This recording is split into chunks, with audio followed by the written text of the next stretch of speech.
Hello parents, welcome back to my channel baby and mom lifestyle. Friends, आज मैं बात करने वाली हूँ बच्चों में होने वाली विटामिन डी की कमी।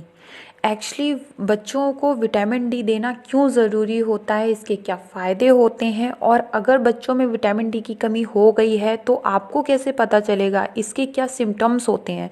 तो ये सारी बातें इस वीडियो में मैं कंप्लीट करने वाली हूँ, तो प्लीज़ वीडियो को पूरा देखिएगा। और उससे पहले अगर अभी तक आपने मेरे चैनल को सब्सक्राइब नहीं किया है तो प्लीज़ सब्सक्राइब कर लें और साथ ही बेल आइकन को प्रेस भी कर लें। तो फ्रेंड्स, सबसे पहले मैं बताती हूँ कि विटामिन डी एक्चुअल में ज़रूरी क्यों होता है बच्चों के लिए या फिर हमारी बॉडी के लिए। फ्रेंड्स, विटामिन डी एक ऐसा न्यूट्रिशन है जो बॉडी को कैल्शियम को एब्जॉर्ब करने की शक्ति रखता है। यानी कि अगर विटामिन डी की कमी होगी तो कैल्शियम की भी कमी हो जाएगी, क्योंकि आप कैल्शियम कैसे भी ले लें, खाने के थ्रू कितना भी अपनी बॉडी में ले लें, बट वो कैल्शियम आपका वेस्ट हो जाएगा, वो आपकी बॉडी में एब्जॉर्ब ही नहीं होगा अगर आपके अंदर विटामिन डी की कमी है तो। फ्रेंड्स, ये दोनों पोषक तत्व कैल्शियम और विटामिन डी मिलकर हड्डियों का निर्माण करते हैं और हड्डियों को मजबूत बनाने में हेल्प भी करते हैं।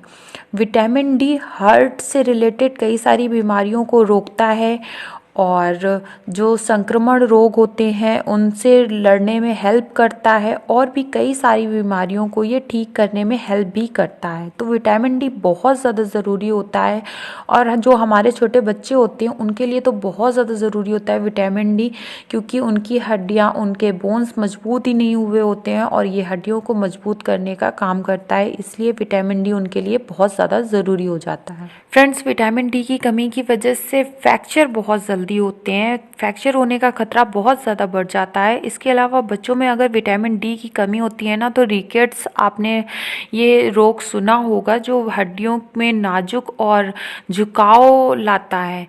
जैसे कि बच्चे चल नहीं पाते हैं सही से, उनका जो पैर होता है ना वो झुका हुआ टाइप का होता है, इस तरीके का होता है। ठीक है, ये इसी वजह से होता है कि बच्चों में विटामिन डी की कमी हो गई है। अब मैं आपको बताती हूँ विटामिन डी के आखिर सिम्टम्स क्या क्या हैं, आप कैसे पहचानें कि हाँ मेरे बच्चे में या मुझ में विटामिन डी की कमी हो गई है। फ्रेंड्स, सूजन काफ़ी ज़्यादा आने लगती है। जिन्हें विटामिन डी की कमी होती है तो स्वेलिंग सबसे पहले आती है उनकी बॉडी में। जो मांसपेशियां होती हैं उनमें वीकनेस आ जाती है, कमजोरी आ जाती है। शरीर, बॉडी का डेवलपमेंट सही से नहीं होता है, बच्चे का विकास रुक जाता है, क्योंकि विटामिन डी उनकी बॉडी के लिए बहुत ज़्यादा ज़रूरी होता है। जो बड़े बच्चे होते हैं कई बार उनमें भी विटामिन डी की कमी देखी गई, इसीलिए बच्चे क्या होते हैं बहुत जल्दी थक जाते हैं। कई बार बड़े बच्चे होते हैं, आपने देखा होगा, बहुत जल्दी थक गए, तो उनमें यही एक रीज़न होता है कि विटामिन डी की कमी होती है। चिड़चिड़ापन बहुत ज़्यादा बढ़ जाता है। बच्चे के पैर बो लेग्स में कन्वर्ट होने लगते हैं, धीरे धीरे झुकने लगते हैं, जिसकी वजह से बो लेग्स हो जाते हैं, और माँ बाप सोचते हैं कि पता नहीं बच्चों की मालिश शायद सही ढंग से नहीं हुई है, इसलिए इस तरीके के हो गए हैं। ये भी एक विटामिन डी की कमी का कारण होता है।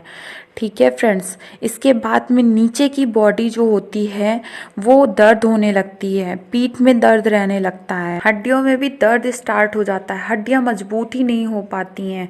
फ्रेंड्स, अब मैं आपको बताती हूँ विटामिन डी की कमी के कारण क्या क्या होते हैं। फूड, अगर आपने विटामिन डी का अच्छे से भोजन से पर्याप्त मात्रा में विटामिन डी नहीं लिया हो।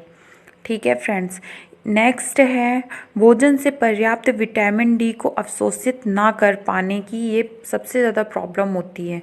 ठीक है, और क्योंकि ऐसा भी होता है कि विटामिन डी बहुत ही कम चीज़ों में पाया जाता है, इसलिए कई लोगों को तो ये मालूम ही नहीं होता है कि कौन सी चीज़ में विटामिन डी पाया जाता है। ठीक है, नेक्स्ट है सूर्य के प्रकाश में, सन रेज में सबसे ज़्यादा विटामिन डी होता है। लोग धूप में बैठते हैं, धूप लेते हैं सर्दियों में, लेकिन उनको एक्चुअल में मालूम ही नहीं होता है कि किस टाइम की धूप लेनी चाहिए, और वो ऐसे टाइम पर बैठते हैं कि उस धूप के उन्हें फ़ायदे कम नुकसान ज़्यादा हो, और लीवर और किडनी भी सही से काम नहीं कर पाती हैं क्योंकि विटामिन डी की कमी की वजह से ना ये भी सक्रिय नहीं हो पाती हैं। अब मैं आपको बताती हूँ कि विटामिन डी की कमी के लिए आपको क्या करना चाहिए, क्या खाना चाहिए, क्या पीना चाहिए, कैसे रहना चाहिए। तो सबसे फर्स्ट है सनरेज, धूप में बैठना चाहिए। धूप में किस धूप में बैठना चाहिए? सर्दियों का मौसम चल रहा है, आप मॉर्निंग में जब सुबह धूप निकलती है, जो कम धूप होती है, वो सनरेज आपको अपनी बॉडी में लेनी है, एब्जॉर्ब करानी है। आप धूप में बैठिए, कम से कम आधे घंटे तो ज़रूर आप भी बैठिए, बच्चे को भी बैठा लिए साथ में, क्योंकि वो सनरेज सबसे ज़्यादा इम्पॉर्टेंट होती है और उसमें सबसे ज़्यादा विटामिन डी आपको मिलेगी, आपकी बॉडी को मिलेगी। कुछ फूड से भी विटामिन डी की कमी को पूरा किया जा सकता है, जैसे कि मछली का तेल, मशरूम, चीज़, दूध, दही, जूस और अनाज जो होते हैं, अंकुरित अनाज, ये सारी चीज़ें जो होती हैं इनमें भी विटामिन डी भरपूर मात्रा में होता है। फ्रेंड, छोटे बच्चे जो होते हैं उनको तो नहाने से पहले जब आप मसाज करते हैं तो आप धूप में मसाज करिए मॉर्निंग में, क्योंकि धूप बहुत ज़्यादा ज़रूरी होती है और धूप में सबसे ज़्यादा विटामिन डी होता है। इसलिए मैं आपको बता रही हूँ और बार बार बोल रही हूँ कि सन रेज़ बहुत ज़्यादा ज़रूरी होती हैं।